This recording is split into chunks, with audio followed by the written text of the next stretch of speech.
Support for Elwood City Limits is brought to you by Facebook, Facebook.com/Elwood City Limits, Twitter, @ECL Podcast, Tumblr, ElwoodCityLimits.tumblr.com, and Gmail. ElwoodCityLimits@gmail.com. And from listeners like you. Thank you. And my free time. Got to get that in there.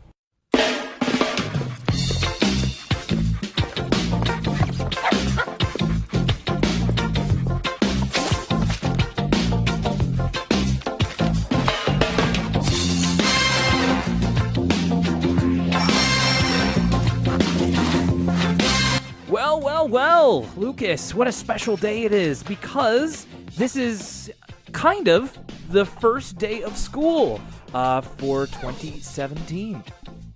Yeah, it's right. Back to the old grind. And this time I remembered to say something that wasn't a thing you say on the last day of school, so you can tell I've gotten a full night's sleep because I'm ready for the big day tomorrow, aka the first day of school.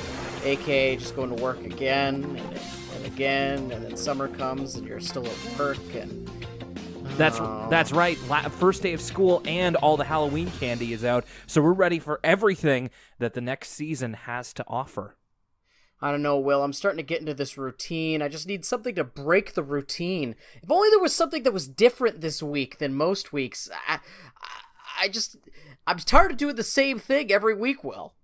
I understand, Lucas, and sometimes you have to just break out of that cycle. Sometimes you gotta let's shake things up a bit. And we're doing just that here on the Episodic Arthur podcast. Welcome to Elwood City Limits. My name is Will Young. That other voice you're hearing is Lucas Mancini. Hello, hello. And this week we have our second ever special guest here on the show. Now, we want to thank everybody. We put out the call a couple weeks ago on our social media. We were looking for suggestions as to who would be a great guest for this podcast, and you guys helped us find a new friend. So we want to help welcome to the podcast, give a big old ECL welcome to Jordan Taylor. Hey, Jordan. Hey, man. How you guys doing? It's great to have you here. I'm doing fantastic. I'm really excited to have another person here on this Skype call. The last time we had a guest, we were all kind of in studio, ready to do this, and now sharing one microphone. Yeah, that was as real as it gets. I'm very excited to be on the podcast. I had never heard of Elwood City Limits, and I really like the name. And one of somebody who follows me suggested that, I be on the podcast. And so I took a listen, and I saw you guys were talking about Japanese wrestling or something. What was it you guys were talking about? That's one of the topics that comes up multiple times, whether we're talking about the animal hierarchy in Arthur or Japanese wrestling. Those are basically our two go-tos. Right, the funny animals or that's right. Yeah, I know. Jordan, you're learning. I'm learning. I know. I checked out Japanese wrestling and on YouTube just so I could be a little cultured here. And no, it was definitely different than American WWE kind of stuff. So it seemed a lot more entertaining to me, a lot more interesting. I'm a little flustered. You came prepared. I really did. I was just gonna say you really did your homework. And just in time for school. Jordan, before we begin with the episode today, for those who aren't aware of what you do, can you tell us a little bit about what it is that you do here online and your experience with Arthur? So you're a YouTuber. Yes, I am a YouTuber. I have two channels, one with my brother. It's called Blimey Cow. We do some comedy-based stuff. We have a show every Monday called Messy Mondays, and we have various shows that we do outside of that. And I also have another YouTube channel called Jordan Taylor Videos, because somebody already took Jordan Taylor. What a shame. So I had to put videos on the end. But yes, Jordan Taylor Videos, and I do a video every Friday on that, and that's just totally random. You never know what it's going to be. So that's kind of my background on the internet. I've been doing that for Messy Mondays has been going on for 6 years now, I think. So it's been a long time, and we had been doing videos before that for, 10 years. So we've probably been online for 10 years, ever since YouTube started. So, Yeah, we've been around for a while, but back in the day, I loved Arthur. I still love Arthur now, and just the old classic episodes. You guys have a couple good ones here that some of my favorites actually. I haven't seen them in a while, but yeah, huge Arthur fan. I even made an Arthur episode one time on my YouTube channel, just kind of giving Arthur, the creators of Arthur, some episode ideas, and they sadly didn't contact me about them, but I thought they were pretty good.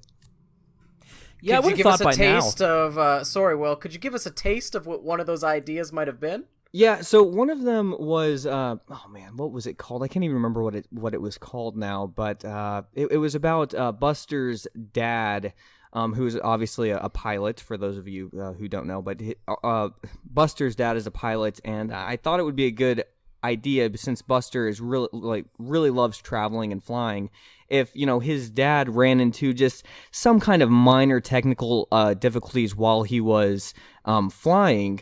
And nothing major, he landed, it was fine. It was just they had to make a detour and land. Well, this really disturbs Buster, because nothing like this has ever happened to his dad. And so all of a sudden he's really, really scared of flying and traveling and stuff like that. And just kind of throughout the episode, he, it just kind of learns that it's not really that big of a deal. Stuff like this happens. And I wasn't exactly sure how the episode would necessarily unfold, but just that kind of idea of Buster's dad kind of getting in a little bit of plane trouble. I think he got something there, and we could really stand to learn a lot more about Buster's dad. I mean, hey, we've got 18 more seasons beyond this one, but I don't know if we ever crack that walnut. No, I mean, they did a little bit with Postcards from Buster, or whatever that show was called. And I mean, I don't know. That's not. I mean, it's kind of in the Arthur universe, but I don't really take anything from that show as canon as the actual Arthur show or whatever. But so I guess they kind of delved into his character a little bit there. But he seemed a little different than on the Arthur show, as in you could actually see his face and stuff like that. Whereas on the actual Arthur show, you never saw Buster's dad's face. Wasn't it always he's like Tim the Toolman Taylor's neighbor. Yeah, also, exactly. Jordan, I can't believe we've gotten this many episodes into Elwood City Limits, and we have not once mentioned Postcards from Buster. We did a whole episode about Zaboomafoo, and we've failed to mention Postcards from Buster. So already we're crossing into brand new territory. Oh man. Yeah, I don't know what you guys think of that show. I wasn't a huge fan of it. I watched a couple episodes, but Well, don't worry, any Postcards from Buster fans who have been wondering when we're going to be covering it. I'm looking on Wikipedia right now. It started airing in 2004.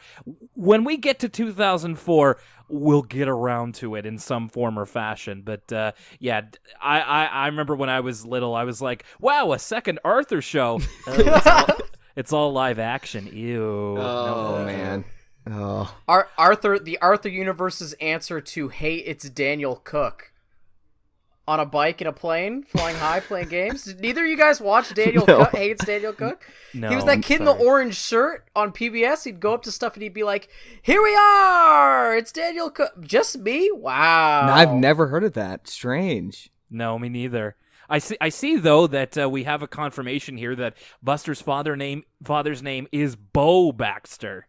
Whoa, that sounds like he's like a football player in the 80s. Wait, then that's disturbing, right? Because his name is Bo Baxter. Then on the episode where Betsy, Buster's mom, has a boyfriend, that episode is called Betsy's Beau. That's a little kind of a little dig, right? Oh, Betsy's got a bae and his name is Bo. She's living her best life without Bo. Wow, I never realized that. I never realized that. Wow. We're uncovering all kinds of truths here, and man. all it took was our special guest. Jordan, once again, welcome to the show, and it's time for us to get into the episode. No new emails to speak of, and we get into it. First story of the day is Sue Ellen's Lost Diary, and this is another kind of ensemble episode, so lots of people to get your thoughts on, Jordan. Oh, man. Nice. All right, so, and of course, this one starts a little bit, It feels like the cold opens of Arthur are starting to get a little bit more out there. This one starts off. That's like an understatement. This might be the most problematic Arthur intro yet. Problematic? I don't know. Maybe I think it's problematic just because I had no other words.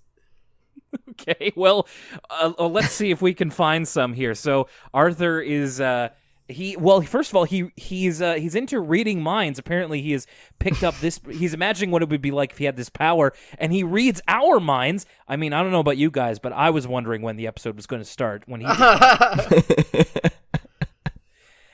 So that's what he surmises that we're thinking, and he decides to look into the minds of people around his house to see what having that power would be like. So first he goes into DW's room and reads her mind while she's dreaming, and problematic's not the word I would use for this. This is horrifying.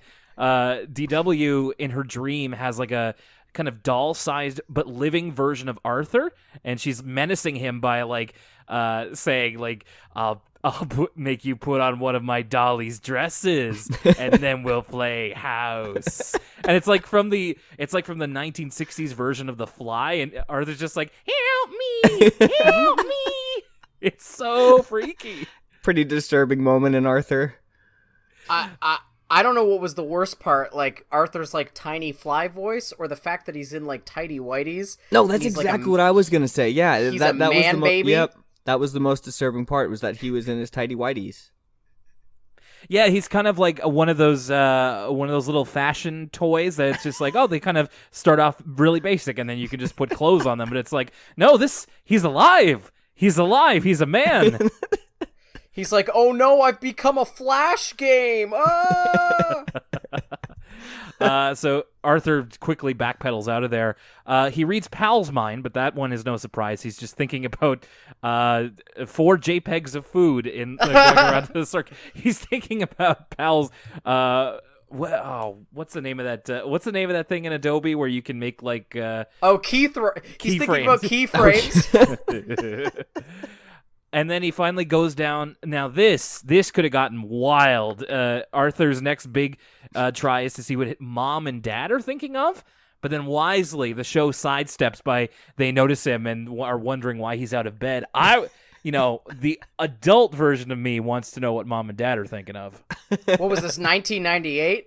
They were probably thinking about like Y2K. Oh, of course.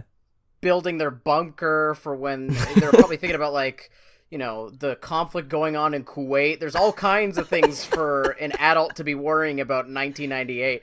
They were like, Arthur's dad's like, am I going to vote for Bill Clinton in re-election? Many options. They're thinking their weighty German thoughts here. I didn't realize that they were so worldly, mom and dad. I don't know. I'd like to think of them as like in the know of what's going on. But you're right, Will. They're really playing like 3-dimensional chess here and Arthur kind of really sets himself up for this. They kind of play into his little charade and they say, okay, what are we thinking about? And they do the Professor X, like, concentrating really hard using my telepathy. And he's like, I was like, all right, I'm going to bed. And the lesson is, I think I like not knowing what people are thinking better. Spoilers for the episode, by the way. Arthur's really like learned his lesson from like reading X-Men comics about like, oh, it's such a curse to like be able to read people's minds. Yeah, he's got to create like mental locks so that he keeps the Dark Phoenix at bay. Dark Phoenix. So this, it is. The episode is kind of based around reading someone's mind in a much more not indirect sense through Sue Ellen. The whole episode is kind of like a bottle episode because it all takes place at the library, so they don't have to use too many different locations. Sue Ellen is doing her homework or reading or some such, but then she checks out a bunch of books and realizes that she lost her diary, and it's a yellow book with private written on it in several different languages, presumably from where she's lived in the past. I think that it's funny, like, in Arthur, just, like, the general rule is that every book that anybody is holding is, like, this massive hardback cover book. Like, there's really, like, I'm trying to think of any other time in Arthur or any time when there hasn't been just this huge hardback cover. I was just gonna say, like, there's hardly any magazines. There's a newspaper here from time to time, but it's not like, there's no novellas. Everybody's reading like the unabridged Dark Tower. Right, like even Sue Ellen's diary is this huge hardback book. Like, I don't know, it's funny to me. I've always noticed that even as a kid, like on the in the library, all the shelves, it's all hardback. And like when I was a kid their age and I would go and pick out books, I felt a little like, man, maybe I'm not so smart, because they're like have all these huge books that they're carrying around. I'm like looking at these little dinky things I can barely read. It always made me feel a little, not very confident. I know it was. Thanks, Arthur. My copy of the Da Vinci Code's all floppy, not like the one on the TV. That's exactly what I was reading. That's right. As a child, you're yes. wow, Dan Brown's really got something here.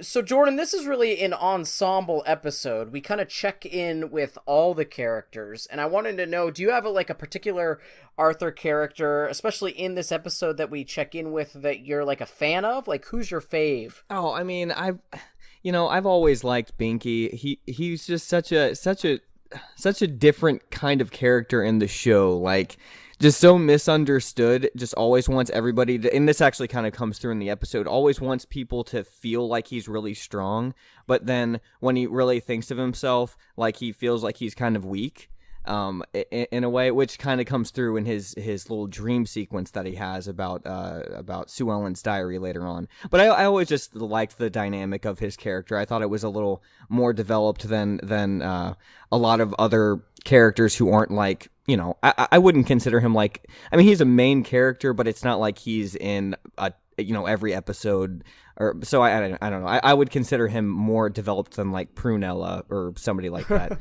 But yeah, I just always really liked him a lot. Lucas, our pro Binky sentiment is catching on. I know, it's really a groundswell of Binky support, and I might add, anti-Prunella squad. Stand up, because that's another movement I'm trying to get going. Are you guys big fans of Binky as well? Yeah, yes. Like we've talked about before, even before watching the show, I never really had a fondness for Binky as a kid, but now, having watched all these episodes in order, Binky is probably, with the exception of maybe Arthur, the most developed character on the show, even more so than like fan favorites like Buster. Binky has a ton of depth to his character that we don't see in someone like, let's say, Muffy, who's like totally one-dimensional. Right. No, exactly. Yeah. I'm the exact same way. He definitely wasn't my favorite character growing up, but now watching the show later on, yeah, I see what they were trying to do with him, and it's really cool. Yeah, we've, Lucas said it all there. We've only recently come around to how great Binky is as a character, and I think it's just our adult sensibilities clashing with this kid's show in that, he is a very much a well-rounded character versus, I don't mean to parrot you guys here, but yeah, Binky's great, and he often gets like some really choice lines in the episodes he's featured in. We have yet to get to Binky. First person that Sue Ellen talks to is Francine, because she thinks that Francine is reading her diary and openly laughing about it, and she gets a little overzealous and realizes that actually she was reading from a joke book. Which actually I think is the same. Like, don't they use that specific joke book a lot? I remember one time in another episode, Buster was reading it, and I don't even know if it was this season, but was it Jack's joke book? I feel like Buster, like, there was mention of Jack's joke book. There's Jack's joke shop, and yeah. It's funny, Jordan. I didn't expect you to be this detail oriented with Arthur, but I absolutely know what you're talking about. It's the green book with the purple lettering and the face on it with his tongue sticking out. Yeah, exactly. It's that joke book. Yeah, it's just the all-purpose one. I guess they're through 20 seasons, they've never gotten through it. They just keep finding. It's like they have to keep putting it aside every day. You only read one joke a day because it's just too good. Yeah, basically. And so Sue Ellen admits to Francine that she lost her diary and is trying to find it. And Francine relays this information to Muffy, which was her first mistake. Oh my gosh! You want to talk about, like, pardon my language, but you want to talk about a disturber. Muffy immediately, like, takes this to its logical worst conclusion and be like, oh yeah, she's probably like talked a bunch of mess about all of us in that book. If you were to get a hold of that book, you'd see all the awful things that Sue Ellen said. Right, like she cites an incident where Sue Ellen may have, Sue Ellen fell in a mud puddle and Francine kind of ran away from her laughing. It looked like she pushed her, but Francine denies this and says that she just tripped. But still, Francine does not deny that she laughed in her face about it. Yeah, I thought that was really funny. Like, it's like, I really like this episode a lot. It's one of my favorite episodes. But I liked it because it's like, everybody is, like, the diary is making everybody think about how everybody perceives them. You know what I'm saying? Like, so when, like, I was a little confused by, like, Francine's dream, because I didn't initially think that it was Francine having, like, is that what you guys call it, a dream? Like, her dream like, sequence? her just aside, her dream sequence. Yeah, imagination sequence, yeah. Okay, yeah, so her imagination sequence or whatever. I wasn't sure if that was hers at first, because she made, like, you would think that if you were going through and trying to remember an event where you did something mean to somebody, you'd think that you would try and make it seem like it wasn't as bad as it was, but she kind of makes it seem like really bad. Like, so, and then I realized, like, wait, this is Francine's, like, imagination. So of her getting pushed in the mud, I don't know. It's like, it's almost like she was like having a crisis of conscience or something. Like, I don't know. Like she. Yeah. And this kind of happens with all the characters when like you said, the diary sort of plays into their anxieties of, right. Oh, what's the worst thing Sue Ellen could think about me? And so Francine's anxiety is that Sue Ellen perceives her as this, like, horrible bully that pushes people into the mud. And not just that, but that, like, Sue Ellen's diary is like a day-to-day update on, like, right. Francine's mental condition. Like, every diary entry, whenever Sue Ellen, like, writes, it sounds like a war journal. She's always like, day 37. I write to you, dearest, from the mud. Yeah, she writes right in the mud puddle. Right, yeah. She sets the book down and starts writing. She doesn't even get out of the puddle. I thought that was the funniest thing. And then, like, when she falls, like, it's almost like a perfect snow angel. Like, she comes up and it's like an exact outline of her body. Like, I just always thought that was the funniest thing as a kid. And so Francine gets, like, a second imagination thing because it goes from, Sue Ellen seeing her as this big bully to, again, Sue Ellen kind of trying to mentally treat her, and she goes to this kind of Einstein, Freudy German doctor. Dr. Zimmer, excuse me. And he kind of sounds like, have you guys ever been to Disney World? Yes, I have. Yeah. So did you ever go on the ride where, like, Robin Williams is the voice of I think he's he's the voice of Einstein in, like, the Magic Kingdom, and it's like a virtual tour thing through history. Is that Epcot, or is that the little Epcot ball? No. It was at the Magic Kingdom when I was there many years ago.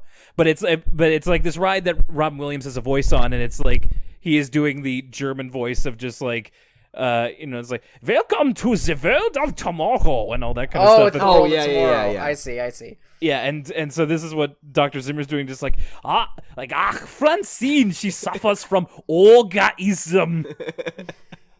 Dr. Zimmer really sounds like a bad guy in Wolfenstein 3D. You cross paths with him as B.J. Blazkowicz in the New Order. So Dr. Zimmer in the Imagination says that Francine has ogreism, which is essentially like an elevated form of bullying that can be seen by the shouting and the pushing. And he, like, shows a film of, like, a reenactment of this happening. And this is Francine. Yeah, this is Francine's imagination. I thought it was really funny that the person that the doctor was using as, like, an example was, like, a modification between DW and Mr. Ratburn. Did you guys notice that, like, it looked a little bit like both those characters? Like, it was kind of wearing the clothes of DW, but looked like Mr. Ratburn? A little bit. I kind of see where you're coming from there. It's like a younger Rat, but she has kind of got the DW overalls a little bit. It's like the vintage film reel too, so it's like an older kind of thing. I didn't know if it was like, Francine just trying to think of the two worst people she can think of, and she thinks of DW and Mr. Ratburn, like, merges them together in her dream. Doing the fusion dance or something. Yeah. My favorite part of this is that the imagination ends with Francine locked away in a padded cell. Yeah, she's in like the facility from The Exorcist 2. Like it's this like you see this big glass wall, and it's torturous because Francine can see the other kids playing on the other side of the glass wall, but she's locked in this like closed off decontamination chamber with these other two adults in scrubs. One of them has Arthur's dad's voice, and they're like all playing cards, and she's like, I want to go play with the other kids, and they're like, don't you know that ogreism's highly contagious? Actually, weirdly, it's Francine's dad's voice. It's all, the voice of Oliver Frensky. So she's like talking to her dad, but not really. It's like a bunny with blonde hair. Even stranger. So yeah, that's eventually like Francine thinks this is going to get so bad that she's going to end up in a padded cell for this ogreism. And she even comes out of the imagination like, and I don't have ogreism. And Muffy's like, what are you talking about?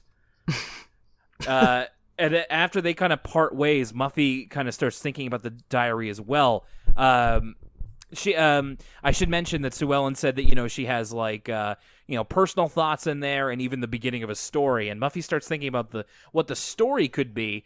And Muffy says she probably didn't write about Francine at all. I just thought it was funny. Just like, well, then why did you bring it up? You made her day worse. So Muffy, of course, assumes that Sue Ellen's story is about her, and we get another extended imagination here where Muffy is like the princess. What was it, Princess Millicenta. I actually looked up what Millicenta means because I was like, how did they just pull that name out? You know, okay. It just seems like such a... And you know what? It actually had a lot to do with Muffy. An urge of independence causes dissatisfaction and frustration in close relationships, and you find the ties that bind restricting. The qualities of this name would find a more constructive outlet in work that involves high-pressure selling or promotional activities. Right? I mean, that's what Muffy is. You know, that's what her parents are. I honestly thought that they just, like, came up with, like, a nonsense princess name. I had no idea Millicenta was, like, a real thing.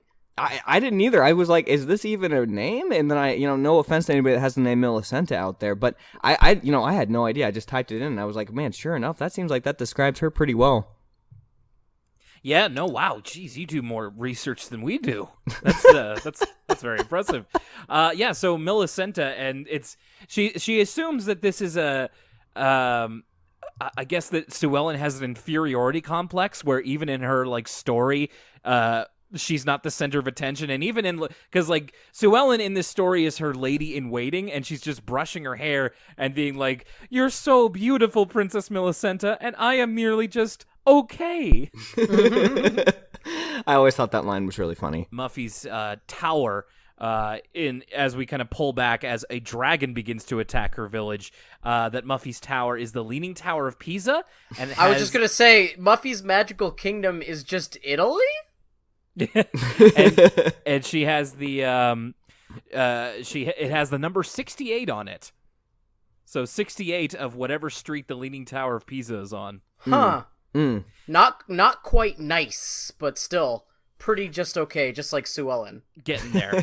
Nice-ish. Yeah. Sue Ellen tries to defend the castle in armor, which is big enough to put her whole hair in as well. I thought that was funny. It's like she's playing Dark Souls and she didn't put enough points into poise, so like she's not able to roll with the big armor. Right, because she gets caught, like she gets stuck Three Stooges style on the way out of the castle. So Muffy has to do something herself, and the dragon kind of comes up and is breathing fire, of course. But Muffy spritzes a little bit of perfume in its mouth, and it's kind of smokes it out. I also like how the dragon's got Binky's voice. Yeah, that's which exactly is like what I a was fun going to combo. say. Yeah, has Binky's voice, and that's what made me think. After I heard, obviously everybody is scared of Binky, and so, it's weird. Some episodes they're scared of him, some episodes they're not. And so I thought it was funny that the scary dragon's voice was of Binky. The same way I thought it was kind of funny that the example of somebody with ogreism looked like Mr. Ratburn a little bit in the last one. Right. That's a really fun detail because I think, was it the last episode we watched, Will, or the one before, where when Buster and Arthur were coming up with their Robin Hood fan fiction, every single antagonist was just a clone of Binky. That's right. Yeah, there was normal Binky and there was rye bread Binky. Yeah, exactly. So yeah, as Muffy's imagination ends by the dragon tapping her on her shoulder, but it's actually Binky. And then she kind of he says, "Hey, space cadet," which is like a great turn of phrase to use when like someone's got their head in the clouds. I'm gonna steal that. Yeah, I love that descriptor. So Muffy enlists Binky's help to try and help her to find it, and then in turn kind of passes on more info of what she thinks is in the diary, and that she would be writing about everything and everybody. And Binky assumes that means him as well, and so his mind immediately goes to the quote-unquote fact that Sue Ellen must be in love with him. He just immediately thinks this, and this is great. It's just an extended sequence of supposedly all of the advances from Sue Ellen that he's just missed over the year or so that they've known each other. I like how since this is Binky's imagination, he's thinking about what Sue Ellen would like about him. She's got like one of those, heart-shaped frames with a picture of him with his normal clothes, but with a bow tie on. He's got a bow tie in a couple of these, and she's just like, what she likes about him is that he's handsome, strong, and you see him lifting a whole bus with the entire class in it, and doing like a Jack LaLanne over his head, or like Johnny Carson in The Simpsons. Yeah, I love this Binky Dream sequence because it's like it shows how much depth his character is, because like he's perceived. There's like, this is a weird one because he has an imagination sequence, but in his imagination sequence, Sue Ellen is having one as well, and in Sue Ellen's imagination sequence, she's thinking of Binky as being so strong, and that's what she likes about him, that he can lift an entire bus. But then when her dream sequence ends, and then it's Binky's again, he's thinking of himself as like not even being able to open up his locker door. Like he's running up and he can't even open it. He has to pound it open. I just thought it was funny. It's like his perception of what other people think of him versus like what he thinks of himself. Like, he wants people to think that he's strong, but then he knows he like sometimes can't even open up his locker door and stuff. I don't know. I just love Binky's this dream sequence. I think it shows a lot of depth in his character. That's a great point. I didn't even realize, but he totally does like struggle to get his locker open, and then all the love notes spill out. And also, he's talented in that he burps part of a song. Like he stands up in the cafeteria. Is it the end of the national anthem? It almost kind of sounds like the end of the American national anthem, where it's like, oh yeah. Yeah. Like, I'm not going to hum a few bars because I don't want to get it wrong. But I think it's like the last four notes or whatever of the American national anthem. It is. It is. It really is. I was trying to figure out what it was today. But no, that is what it is. Yeah, from Sea to Shining Sea, that totally fits with what he was doing. Yeah. And he had his hand over his heart, so That's right. So the other half of this is that Binky is apparently missing all of these advances from Sue Ellen, and the other big one that he missed is that he was asleep, and at night Sue Ellen comes outside his window with a mariachi band to try and tell him in Spanish how much she loves him. Really, this song that Sue Ellen plays is pretty incredible. It's the Despacito of its time. Let me tell you, you put this on the charts in 2017, the whole Latino music scene is popping right now. I feel like this would blow up on the Billboard 100. Oh, of course. Add a Bieber verse, and you're good to go. Exactly. He doesn't even need to know what he's singing about. So Binky is convinced that this is the case, and he wants to find the diary to confirm this. And so now all three of them are looking for it. Binky says she must have notes on people she thinks are cool. And I like this one from Francine. It's like, she probably wrote about the time when we all picked our noses while no one was looking. And I like how I could just picture them all in a circle, like looking around, like back to back, and being like, "Okay, coast is clear." And they all pick their noses. That's a filthy habit that I constantly do in public that I really need to stop. Yeah, and then as Binky is kind of running through the hallways, like he bumps into Arthur, who falls into a cart, again, with a lot of very large books on it, as you mentioned, Jordan. Oh, yes. And he finds Sue Ellen's diary and kind of brings it to their attention. And so they all gather around a table. Arthur doesn't get he doesn't even really he doesn't get enough time to try and figure out what could be in the diary. Just he is part of this whole round table.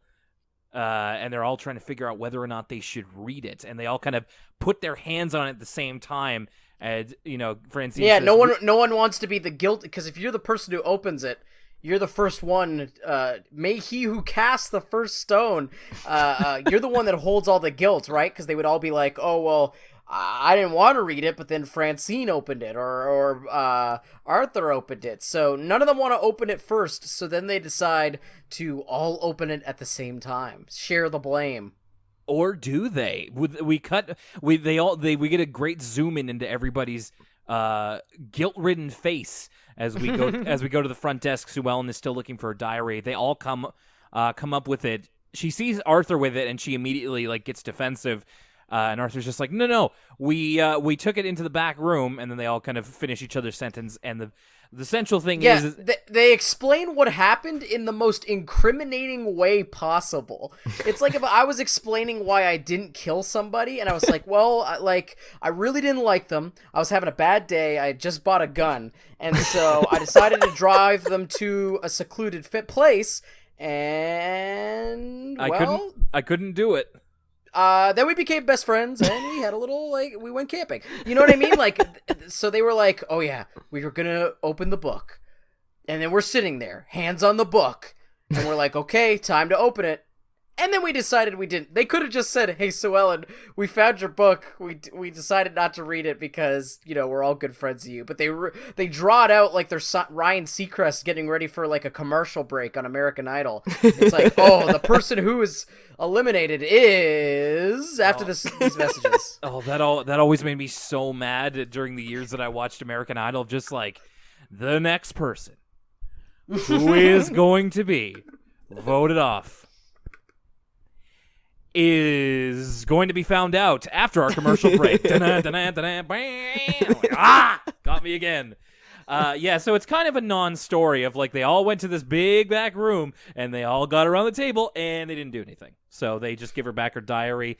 And Sue Ellen kind of immediately forgives them, just I know what I'm writing in it tonight, that I have the best friends in the world. So everything is very smoothed over, but everybody's still very conscious of what they think could be in the diary. So we get a couple of everybody being super helpful. I really liked Binky holding the door open for Sue Ellen. He just goes, "Allow me." Very smooth, very smooth. Oh yeah. And the episode ends with what when I was a kid was kind of a last minute swerve here. Oh man. Sue Ellen is walking home with Arthur. He's got a big pile of books, and she's like, "I'm really glad none of you guys read it. I said some pretty nice things about you." And then Arthur just goes, "Huh?" and blushes. You hear that, Tumblr? We have a new ship. Sound the FTP alarm. We got a brand new pairing for you. It's Sue Ellen / Arthur time. Fanfiction.net, I'm paging you. New ship. There you go. Yeah, the one to rival Arthur and Francine. Arthur and Sue Ellen, maybe. Man, it's such a letdown, really, because when I was growing up, and they never I love Sue Ellen. She's my favorite female character in the entire show, and so I was like, man, this is gonna be great. Maybe obviously I didn't think they were gonna delve into Arthur and Sue Ellen having a relationship, but I expected maybe at least one episode of there being some kind of something where people are talking about them. Nothing. They just drop it. They never mention it again. I mean, unless I'm wrong, but I've looked for it and I cannot find another reference to, Sue Ellen's crush on Arthur. I can't find it anywhere. So what you're saying is Sue Ellen and Arthur's relationship really is the Toady of this season. Was that its name? Toady? The frog that Toady. DW adopted and that never came up again? Yeah, Toady. Yeah. Yeah, I guess it kind of is. You're right. Yeah, they never really do follow up on this. And Man, what a nightmare. Although, to be fair, we never really confirm what those nice things are. Maybe That's true. Maybe she just thinks he's cool. That's true. But you never know. All right, so no word from us kids this week. Jordan, any chance that you know somebody who was a word from us kid? No, unfortunately not. I mean, honestly, I was homeschooled growing up, and that's kind of like what a lot of my YouTube channel, like some of our bigger videos, was like geared towards the homeschool community in the United States and just abroad. And so I never really had the opportunity to even possibly know anybody that was on that, So, did you guys happen to know anybody? Well, we're both from Canada, so I can't see the PBS film crew coming up way up north to interview some kids around here. But my question was going to be, where are you from in the United States, if you don't mind me asking? Because it seems like, from what me and Will can deduce, all of the Word From Us kids videos seem to be filmed in Massachusetts. Yeah, I'm from Nashville, Tennessee. So yeah, I kind of always got the sense that it was somewhere up north. But yeah, so I no, I had no friends that were on it, sadly. No, not yet. We still hope to meet a kid from a Word From Us kid someday and have them on the show. So if you were a Word From Us kid, email into the podcast. We'd love to hear from you. Okay, Arthur's Knee. This is another cold open that I thought was really strange. I mean, because it is, but I felt it was really interesting, too. It's just a white background, and the whole thing is that we're talking to different parts of Arthur's body. It's Arthur's organs, and they all kind of come up one by one, and the defining feature that they're Arthur's is because they all have his different inflections of his voice and the Arthur glasses, and the whole thing is that they can't find his brain. So the first one, who is kind of the leader of the group, is his heart. And they each kind of explain, or the heart explains what each of them does. And I thought this was actually pretty informative. Like, it's another example of, not making learning or edutainment as obvious as it could be, I guess. I thought this was kind of cool, and it's a very concise way to sum up these different parts of the body. Yeah, it reminded me a little bit of... Bring. Oh, sorry. Bring. Is that David Cronenberg on the phone? It's a body horror episode. We get all kinds of, and that actually kind of continues throughout this episode, the sort of body horror theme. Lots of organ stuff. But I will say, I think you hit the nail on the head, Will, when you say this does almost feels like edutainment, like with the white background and stuff.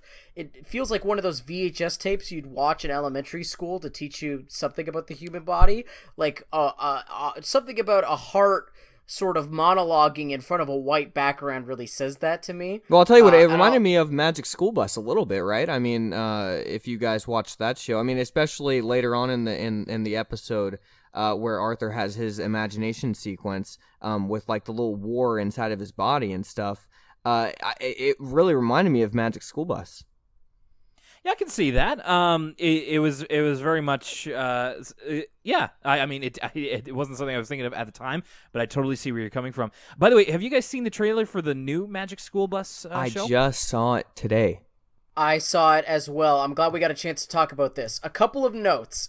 One, I do enjoy that the theme song is sung by Lin-Manuel Miranda. That's fun stuff. Two, you're not going to win me over with the Flash animated. Yeah, It exactly. just doesn't look nice to me. Hopefully the show's good, but it's not something I would watch just because I kind of think the animation's a little bit ugly. Yeah, I know what you're saying. It's a little bit like the Flash animation is notably very stiff. I did like that. So I thought it was just going to be a complete remake with Kate McKinnon being just a new Miss Frizzle, but I do like that not only is she like Miss Frizzle's sister, but also that the original Miss Frizzle, voiced by Lily Tomlin, is in the show as well. Yeah, I thought that was really cool. I don't know how. I mean, it seems like it's not getting received very well on YouTube, but a lot more dislikes than likes. But I don't know. Like, I'm not a fan of Flash animation that much. Just kind of when it seems too stiff, too puppet-like. But I think overall, it could be interesting. I'll watch a couple episodes and see what I think. Yeah. I'm going in with low expectations just because, recently another childhood educational show that was kind of rebooted, the Bill Nye Saves the World. Yeah. Like I watched the first episode of that, and I was like, I don't really like this at all. Yeah, that's... Do you know what show I watched that was a recent reboot of a childhood cartoon that I thought was amazing? What's that? That new Ducktales. Did you watch that? No, but so I saw a review of the first episode, and like there's some awesome references in there, some really funny stuff. Oh my god, you want to talk about animation? Like, this is like a complete 180. The new DuckTales reboot is like incredibly animated. It's like quality in a Saturday morning cartoon in terms of like animation style that I've never seen before. It really looks like a film or something. And I believe you can watch that first episode free on YouTube, Jordan. So if you want to check it out. Yeah, I'm always interested in like different animation. I've messed around with some animation in the past and stuff like that. So yeah, I'm always interested. If you say that the animation on a new rebooted cartoon is good, I will definitely check that out. All right, so back to this Arthur thing. I'll just kind of go over the organs that we see. We already talked about the heart. He's the leader. He's kind of bossy a little bit. Like he kind of, I guess, is Arthur's leadership qualities. Like when Arthur's lungs come in, they're kind of they're the freakiest, I think, because they're kind of they're always vaping. Yeah, they're like attached. They're attached at the head, like, you know, they look like cartoon lungs basically, and they always preface everything they say with this weird breathing. It's like, They're ripping mad clouds, man. It's like you ever hear the Lonely Island song "Do the Creep"? It's like they're doing the John Waters creep. They're just the creep. It's weird. I don't like to listen to them talk too much, but they kind of call the heart Pumpy, and he's always very much like, don't call me Pumpy. Like, very much putting his foot down.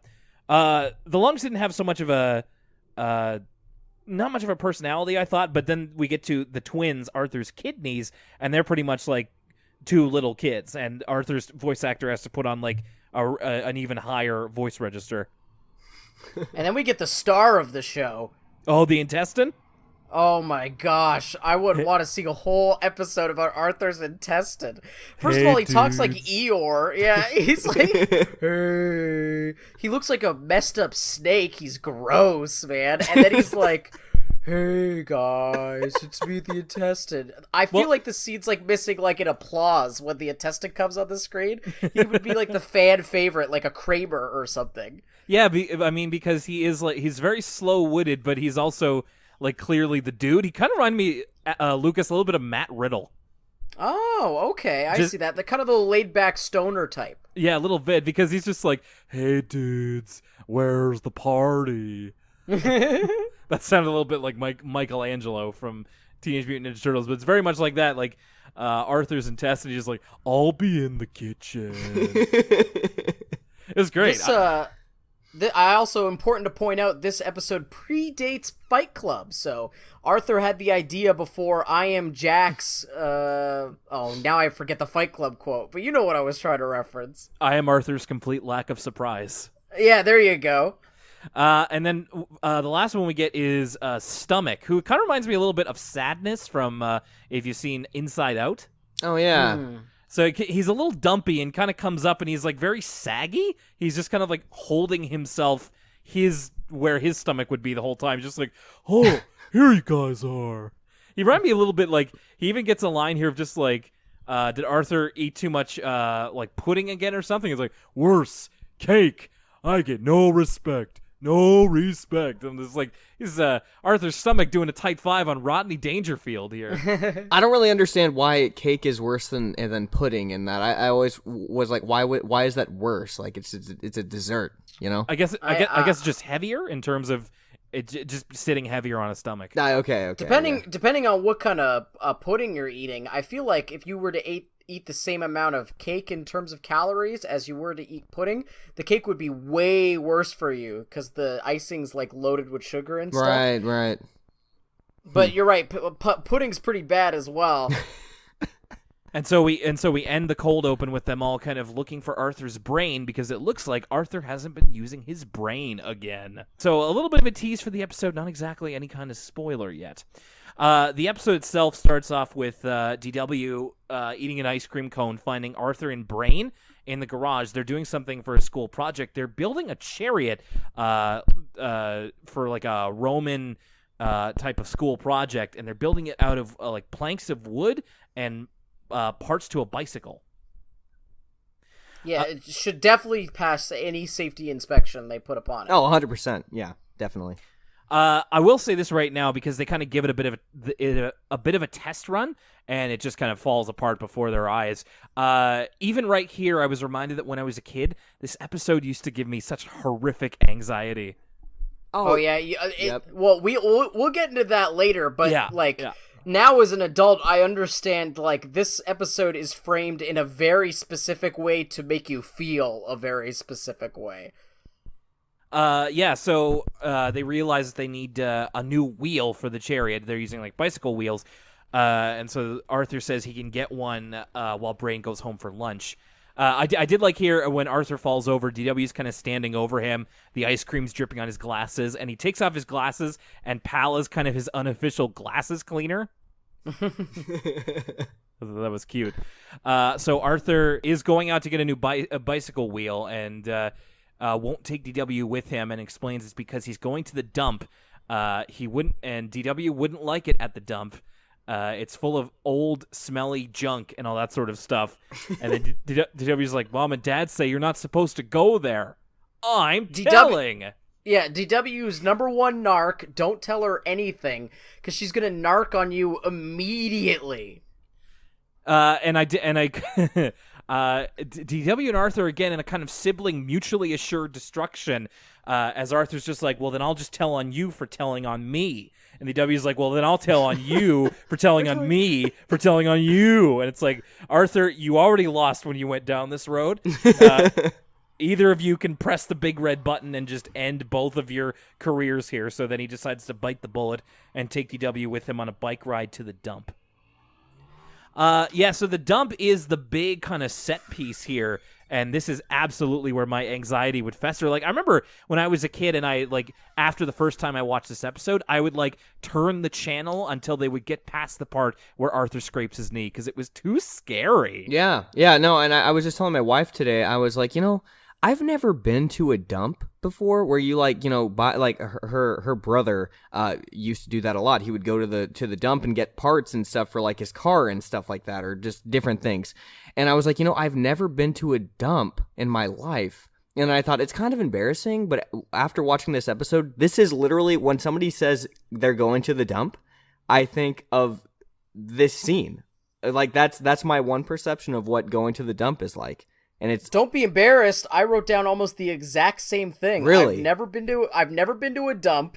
Everything I know about the dump, I'm going off of this episode and, like, episodes of Mighty Machines, where they talk about, like, the giant equipment that moves stuff in the dump. And, like, I watched a lot of Junkyard Wars as a young man. So, like, I know about whatever like, LA studio backlot dump they were using to film Junkyard Wars, but I've never actually been to a dump. And Will, when you say the scene is scary, remember when we were saying the scene where Buster leaves forever is like the saddest scene in Arthur history so far? Yeah. This is definitely the scariest segment in, or at least the most tense in Arthur history. My notes just say in all caps, "This is very dangerous," as Buster climbs down. Not Buster. Arthur climbs down into, like, a pit of exposed broken glass and steel.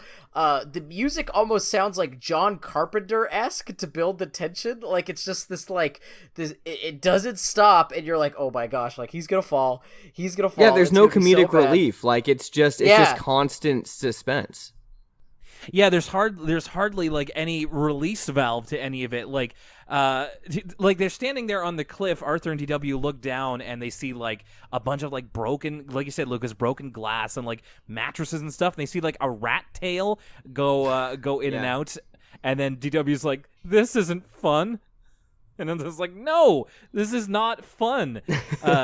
Arthur kind of climbs down. Reminds me, I've been playing Uncharted: The Lost Legacy recently, and it reminded me of just like one of the Nathan Drake climbing puzzles where it's like Arthur goes down, and he like loses his grip, like whoa, and then catches himself. I'm like, whew, Arthur almost bit the bullet on that one. I also have down here the music in the scene, very tense. It reminded me actually of something out of, speaking of The Exorcist 2, it reminded me of like a song from or a track from The Exorcist, the first one. Just, although a bit more toned down. It just very constant, like, I don't know, like almost chimes or something. And it's, I love DW's reactions as she's up on the cliff. She's just like, simultaneously not looking and looking. She's like, ooh, yikes.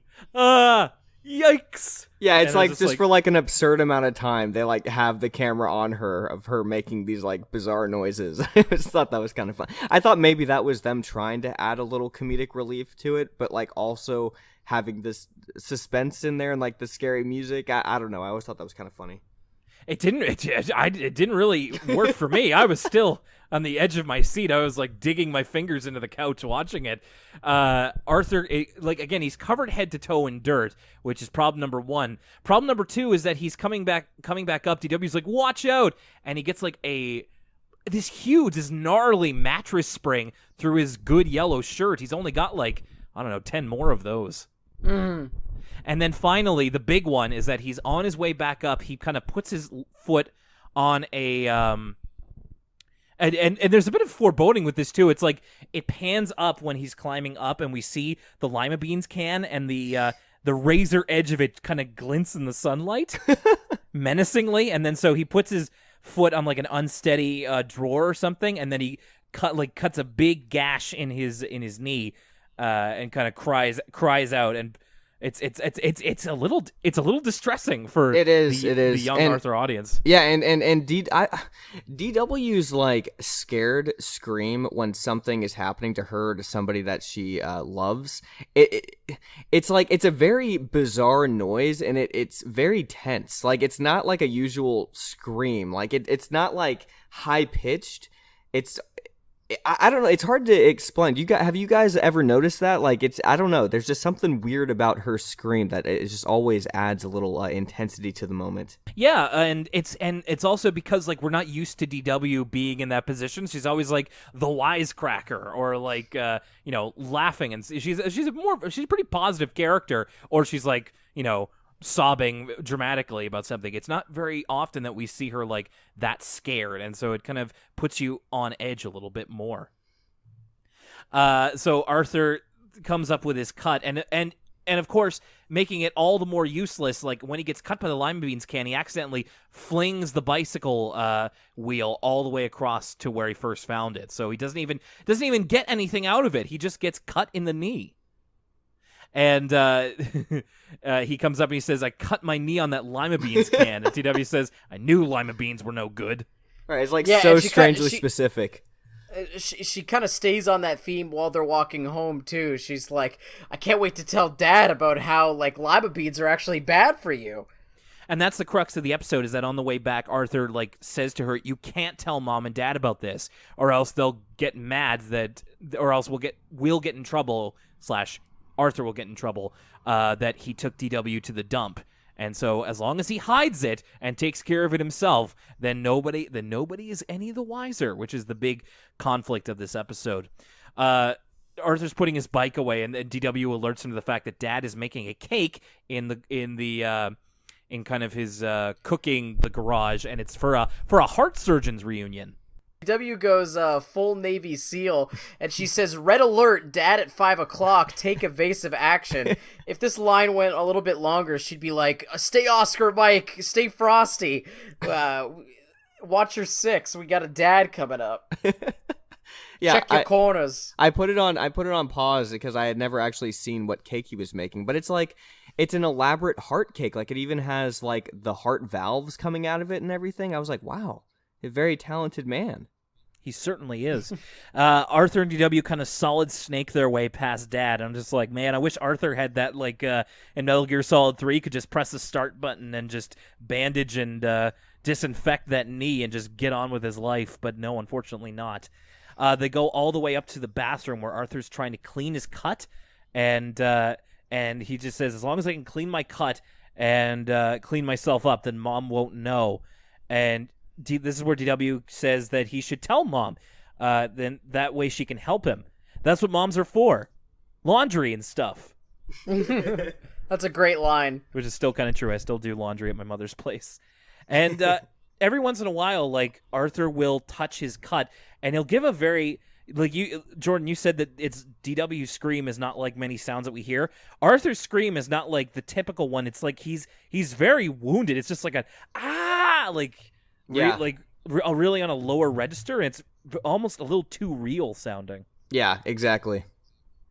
The whole conflict of this episode is that it's very stark, as we've said before, like tense music and all that, but there's very little levity to be found. It's just kind of Arthur dealing with the consequences of what is a bad decision, and the DW's conflict is whether she should tell or not. Like, we see that she's creating a get well soon card for Arthur that I imagine is complete gibberish because she can't read or write. And getting Nadine to spell check it, and she's kind of talking it over with Nadine of just like, should I tell or not? Nadine says maybe there's a good time to tattle, like when you climb the tree. And then I was like, all right, full stop on the episode here. That hasn't happened yet. Well, it wasn't. I mean, there was the episode of her climbing the tree to see the like go-kart race or something. Yes. Yeah, so I was confused about that too because I remembered that episode. I actually, at this point, paused the episode and checked Wikipedia because I was like, did Will send me the wrong episode? Did I watch like one that's like after the episode where DW climbs the tree and has the whistle and all that stuff? Yeah. Looking this up on Wikipedia, that episode actually takes place a whole other episode from now. It's not even next episode, it's the episode after. So what I think would have happened is this is one of those cases where, and this happens with animation all the time, especially when it's not episodic, they probably animated a bunch of episodes and just released them out of order for some reason. It's just kind of weird that this episode references the whistle episode not once but twice, and if you were to watch this in broadcast order, you would have no context for it. Huh? What was the second reference to that episode? I think near the end, when DW is trying to convince Arthur to tell the truth, she's like, just like when I owned up to Mom and Dad and I climbed up that tree. Yeah, she says, like, remember when I was a big brave girl and told Mom and Dad that I climbed the tree? Now it's your turn. Yeah, and it's just like, it's so because I remember it was more in the first season that we kind of made reference to the fact that some Arthur episodes seem to take place before or after other ones, and you could usually tell from whether Pal had the collar on or not. Like, that was kind of a symbol of like where we were in the timeline, and but they generally didn't relate to each other. Like, they're like, you could just put those episodes anywhere and it wouldn't matter. So it's strange to have a reference to an episode that in this timeline hasn't happened yet. So it just really struck me as odd because they're not usually ones to do that. And Lucas, I wouldn't be surprised at all if it just ended up being that they ended up switching the order of these episodes last minute, maybe. The brain comes over because to finish off their chariot, and DW kind of calls him into Arthur's room. Arthur, now wearing sweatpants, rarely seen blue sweatpants, and his white undershirt that he always has under his yellow sweater. And he looks like if you ever watch Monty Python's Meaning of Life, the part where it's the war with the Zulus and they have like all the officers and the officer's leg got bit by a tiger, and he's wearing almost the exact same outfit where he's got pantaloons and a white shirt and he's got one leg like rolled up. Arthur's got the whole like Civil War era, like, I'm injured, my legs hurt, get up and pose going on. Yeah, he's got like trench foot or something. Exactly. We're gonna have to. I half expected Brain to be like, "Well, Arthur, we're gonna have to cut off your leg. We're gonna have to amputate." Yeah, and DW again. Arthur kind of reels from the pain in his knee. DW gets very upset at this point, which is not something usual, and it's kind of half played for laughs and half serious. Like, she starts crying, but then the reason she's crying, we found, is it's like, you're gonna get even sicker, and then I'll have to feed Pal and do all your other chores too. I'm like, all right, so we need, again, kind of working in levity where we can, but it's still like, you know, if I was DW's age and my older sister was in pain like that, I'd be really scared too. We get another, again, we mentioned this, or I believe Jordan did earlier in the episode, with the animatic of kind of what's happening to Arthur since he got cut and how a body fights off infections. We get this whole animation, well, it's all animation, but this different sequence of where Brain is explaining the nature of cuts and getting sick. And I actually thought this was really informative as an adult. Like, it's a great expedient way to break down of just like, okay, so when you get a cut or something, then germs come into your body, your white blood cells are your first line of defense, and sometimes your body temperature will go up in order to fight off the enemy. Again, I'll also say that... sorry, Lucas. Again, very Magic School Bus, as Jordan said. Yes. Go ahead. And I really appreciated, like, the art style completely changes. Like, it's not just... Usually when we would see something like this, it would sort of be like, oh, like, I bet the disease is, like, a bunch of Binkies. But really we have these, like, original characters drawn in a totally different style. Like, the virus is represented by lima beans, and the white blood cells don't have black outlines like most Arthur characters do. They have white outlines, which makes them look completely different than pretty much everything else in the episode. So I really appreciated the extra work that went into the art. And the animation is, like we said earlier, talking about animation, it's really well animated. Like, you could tell they put some extra time, some extra sauce into the sequence. Yeah, it reminded me, there's a few Arthur episodes where it seemed like, man, they really put a lot of time into this. Like the other episode I can think of is, I don't know if you guys have done it yet, but the episode where they go to that, like, medieval fair thing, and then they have to basically animate an entire other class that kind of resembles the regular Arthur characters, but like they had to animate like every single character and like come up with like voice actors and stuff. And I always like really appreciated that. And that's kind of what, obviously this is totally different than that, but just I like how the creators of Arthur sometimes just go completely out of their way to just do something that they know is going to be really impactful. Yeah, it's always very refreshing to see as well. And hey, it was also a little bit on the lighter side for this episode that's a little bit more grave than a normal Arthur episode. And this is where DW finally says that Arthur should be brave and tell Mom, which he does off screen. And the next shot is him in a doctor's office, which is basically the doctor touching him up, saying, if he had let it go for any longer, he could have gotten very sick. Arthur's going to get a tetanus shot and going to have to take antibiotics for a while. The doctor says it's a good thing you came in when you did, and DW's like, that's right, doctor. I knew to protect him from Tetris, Indianapolis, and all that stuff. Yeah. Jordan, being from the States, is Indianapolis something people need protection from? No. I was actually trying to figure out what word sounded like, because obviously Tetris booster is tetanus booster, but like the Indianapolis, like what word was she trying to go for? I was trying to remember. Maybe Staphylococcus? Oh, that's right. Yeah, that's what it was. That's probably kind of a stretch, but that's probably what it was. She's been through a lot. We got to give her that one. So on the drive home, Arthur kind of says it was, Mom congratulates him for being brave and appreciates that. And it was hard for Arthur to come forward to her. And DW's like, yeah, it was also hard for me to not tell on him when he was kind of in need. And it looks like that Arthur's going to get away scot-free. He's going to keep doing his project with the brain, but then Mom's like, just a minute. I'm not finished with you. And I was glad at this because I was like, she was like, Arthur, you were very brave to come to me when you did. And I was like, yeah, but he also did the thing that you told him not to do. And then thankfully she didn't let him off the hook. Sometimes Mom and Dad Reed can be a little lenient. So I was happy to see him get a little bit of just desserts. And that's how the episode ends, is that the next day he tells Sue Ellen and Francine he can't do pitching practice, and he makes like he's doing the noble thing of just like, I've decided that I went against my parents' trust, and I really think I should pay the consequences for the natural consequences for doing that. And they're just like, wow, that's really growing up. And then DW comes in just like, Arthur, now that Mom says you're grounded, you can play all these games with me. And kind of embarrasses him as we end Arthur's Is knee. this also by when she says all these games, she cites Confuse the Goose? Is this the first appearance, Will, of Confuse the Goose? No, it's not. It was back in the Rainy Day episode back in season 1. Oh, okay. And we have yet to meet Virtual Goose, so that's another thing I'm excited for. Oh man, classic. Me too.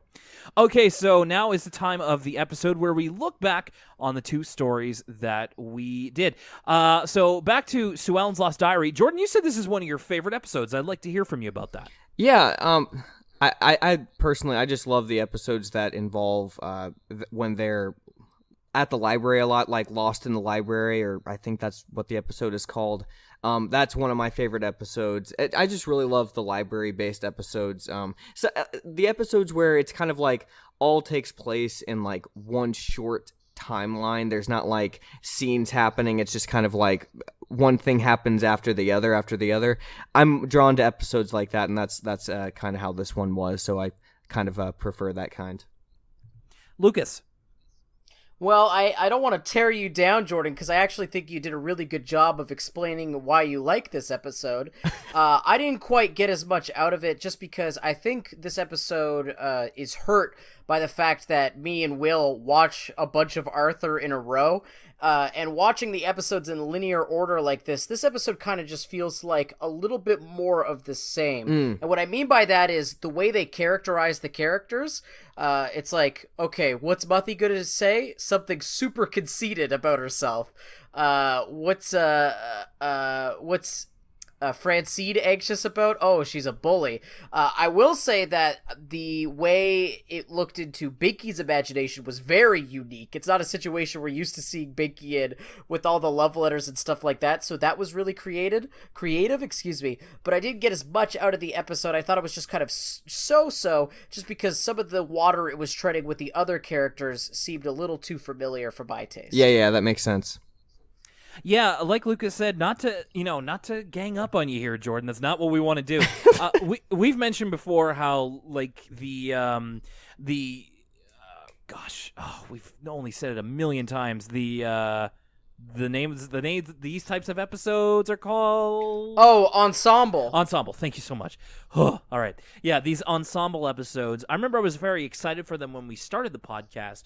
But as we've went on, it's kind of not really been my thing. I more appreciate the finer focus of an episode that has maybe 1 to maybe 3 characters that are allowed to really develop. And I felt that this was kind of indicative of that. I mean, it was fun. I liked the everybody's imaginations about like what could be in the diary. But I felt like the story itself wasn't terribly compelling. Like it's especially when we got to the end of just like we went all this way. It's like, and they didn't open it, and nothing's really changed. Like, yeah. Okay. I mean, it's not that it has to have like big change. It doesn't have to be like a Netflix series or something. But at the same time, I need a little bit more. Yeah. And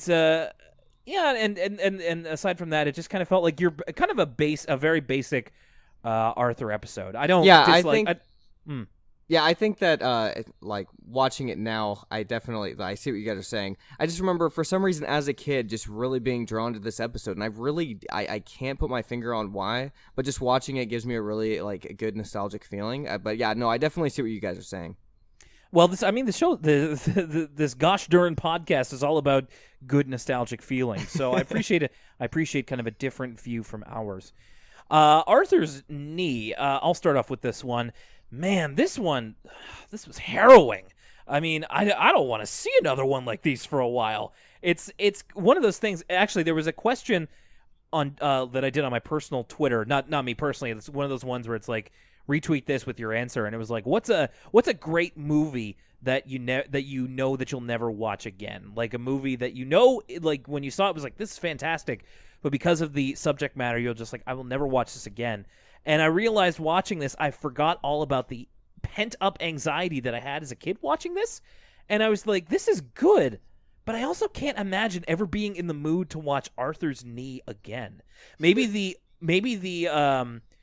cold open, because I thought that was really fun with the different characters and everything. But like, it's not very much on humor. It's a lot more of a serious episode, but serious not in almost a different way than these shows are. Like we mentioned how kind of creepy and atmospheric and tense it all is. And it almost seemed like a bit of a genre experiment for Arthur doing something a little different, which I praise. I think this episode is very good.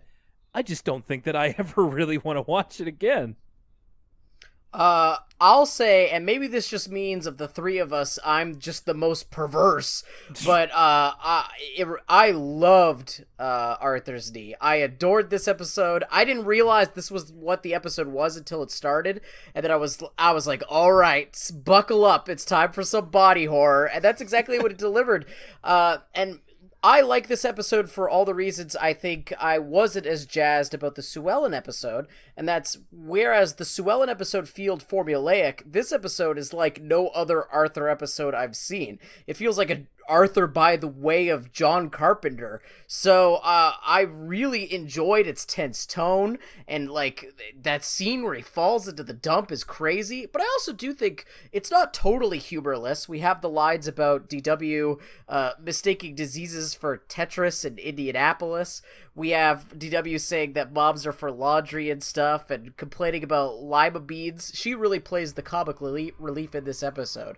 But I think this episode succeeds not only in being kind of a change of pace for Arthur, but also in the sense that it's educational on multiple levels. Level number 1, it teaches you about infection and how to treat it. Level number 2, the moral of the story is don't lie to your parents, and even though telling the truth can be hard sometimes, it's important to own up. And hey, level number 3, don't go to the dump. It's dangerous.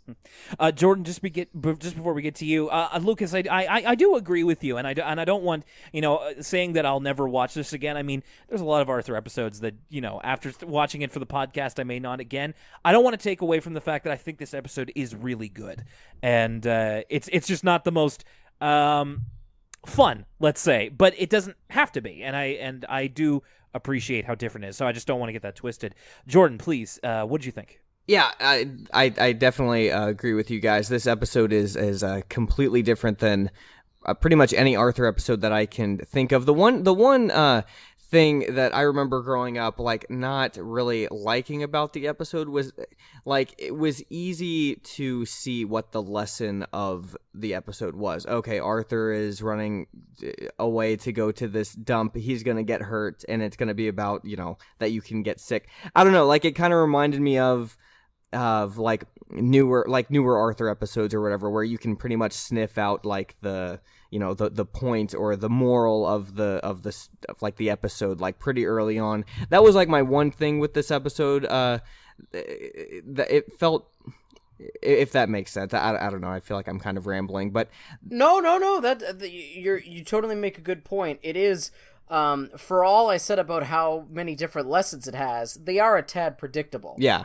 But like, it's almost like this episode kind of needs that, because I don't know, like if the point of like a scary episode like this wasn't like kind of easy to sniff out, I don't know, like I wonder how that would have gone over in my childhood. Like, would I've been like, what the heck is going to happen next? Like, is Arthur, going to die?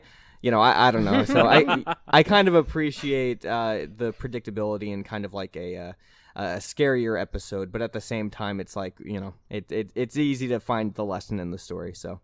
Mm-hmm. Okay, well, that is an Arthur episode for you, a full one, and with a terrific guest at our side. Jordan, we're gonna get. Sorry, Will. Before you get into the plugs, yeah. I actually have to jet early since we went log. Yeah. So I'll have Jordan do the honors of the extra, and I'll send you the file. It was nice to meet you, Jordan. I had a hell of a time. It was a really fun episode to record. So nice to meet you, and thanks for showing up and coming along. Awesome, man. Yeah, I'll talk to you later.